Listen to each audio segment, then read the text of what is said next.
Selon Jean 19, 38, 42, Nicodème était présent à l'inhumation. Il avait apporté une grande quantité d'un mélange de myrrhe et d'aloès qui fut mis dans le linceul. Mais détail singulier, Jean ne mentionne jamais le linceul, cité par les autres évangélistes, mais rapporte que les deux notables enveloppèrent le corps de Jésus dans des bandelettes de tissu, autonia en grec, selon les coutumes d'ensevelissement juives.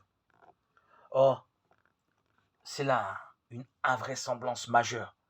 Les Juifs n'ont jamais serré leurs morts dans des bandelettes à l'instar des Égyptiens, ce qui eût requis un embaumement procédé requérant d'ailleurs plusieurs semaines et qu'il eût été impossible d'entamer la veille de Shabbat, sans parler du fait qu'il impose l'éviscération, ce qui eût été odieux aux Juifs. Jean d'une part, Matthieu et Luc de l'autre sont donc en contradiction formelle sur la question du linceul et du mode d'ensevelissement, de même que sur les responsables de l'ensevelissement. En effet, si Jésus avait été déjà couvert d'aromates, il n'y avait aucun besoin pour les femmes citées par Luc de revenir le dimanche pour les ajouter. Ou bien Matthieu et Luc d'une part, ou bien Jean de l'autre ont produit une fiction.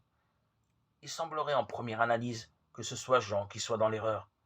Les Juifs, n'ayant jamais pratiqué l'embaumement à l'égyptienne, seuls justifiables des bandelettes. Mais le point est plus complexe, on le verra plus bas.